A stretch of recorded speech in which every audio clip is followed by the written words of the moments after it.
महाभारत के बारे में बहुत कुछ हम जानते हैं, लेकिन कुछ ऐसी भी बातें हैं जो बहुत कम लोगों को पता है। ऐसी ही एक घटना जिसके बारे में हमें पता नहीं है, वो है सूर्यपुत्र कर्ण और महाबली बर्बरिक के बीच घटित हुआ भयंकर युद्ध। कर्ण और बर्बरिक दोनों ही इतने शक्तिशाली थे कि उनके शक्ति के आगे देवता भी सर झुकाने के लिए मजबूर हो जाते थे।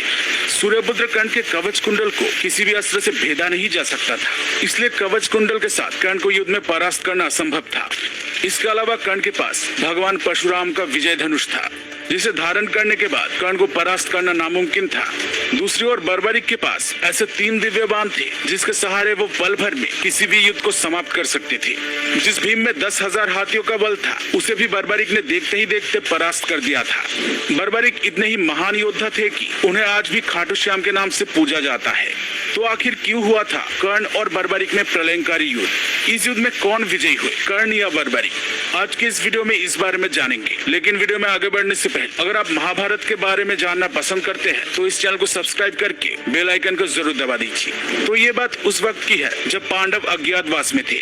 तब अर्जुन भगवान श्री कृष्ण के साथ भीम के पुत्र घटोत्कच के पास गए और उन्हें आने वाले युद्ध के बारे में बताया। जब घटोत्कच को वो युद्ध की सूचना देने जा रहे थे, तब उनके पीछे कौरवों की गुप्तचर लगा हुआ था।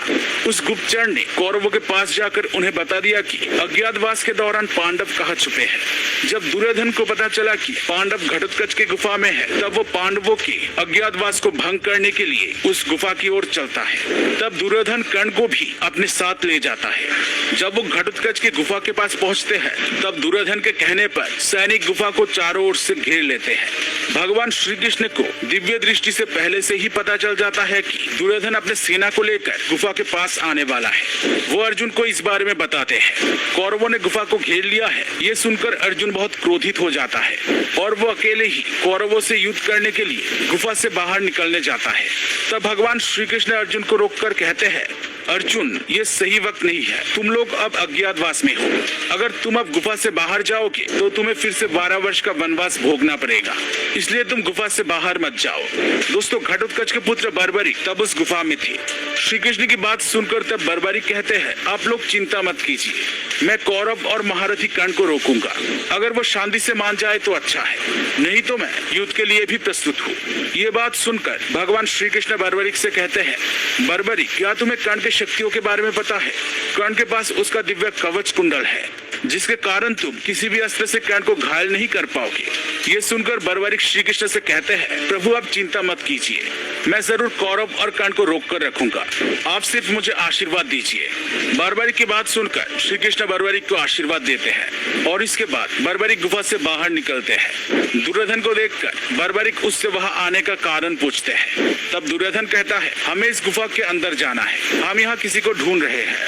तब बर्बरिक कहते हैं, मैं आपको गुफा के भीतर जाने का अनुमति नहीं दे सकता, इसलिए आप मुझे क्षमा कीजिए। बर्बरिक की बात सुनकर दुर्योधन बहुत क्रोधित हो जाता है। वो बर्बरिक से कहता है, क्या तुम जानते हो तुम किससे बात कर रहे हो बालक? क्या तुम हस्तिनापुर की शक्ति के बारे में नहीं जानते? क्यों तुम अपने मौत को गले लगाना चाहते हो?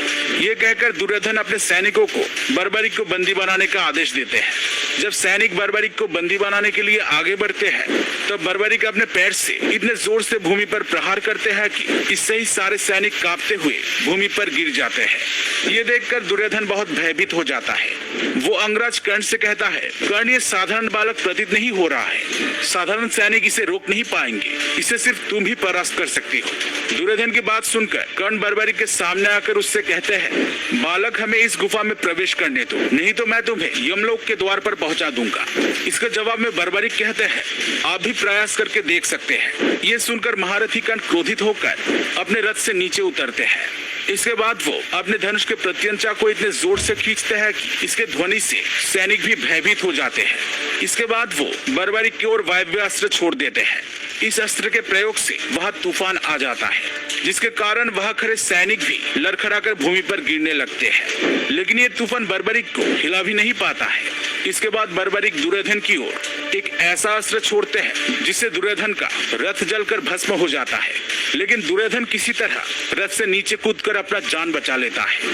ये देखकर बर्बरीक जोर जोर से हंसने लगती है। बर्बरीक को हंसते देख दुर्योधन बहुत क्रोधित हो जाता है। वो कर्ण से कहता है, मित्र देखो ये बालक कैसे हमारा अपमान कर रहा है, इस मायावी बालक को तुम मौत के घाट उतार दो। तब कर्ण बर्बरीक की ओर सैकड़ों तेज बाण छोड़ते हैं, लेकिन बर्बरीक एक एक करके कर्ण के सभी बाणों को नष्ट कर देते हैं। बर्बरीक अग्नेयास्त्र को कर्ण पर चला देते हैं, लेकिन कर्ण वरुणास्त्र छोड़कर इस अग्नेयास्त्र को शांत कर देते हैं। इस तरह बहुत देर तक दोनों में भयानक युद्ध होता है। इस दौरान दोनों ही एक दूसरे पर एक से बढ़कर एक भयंकर दिव्यास्त्र चला रहे थे और एक दूसरे के अस्त्र को नष्ट करते जा रहे थे। इसके बाद बर्बरीक दुर्योधन की ओर बाण चलाने लगता है, लेकिन कर्ण उन बाणों को नष्ट करके दुर्योधन की प्राण बचा लेता है।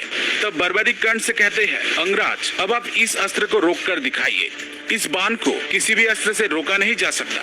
ये कहकर बर्बरीक दुर्योधन पर अपना दिव्य बाण छोड़ देते हैं।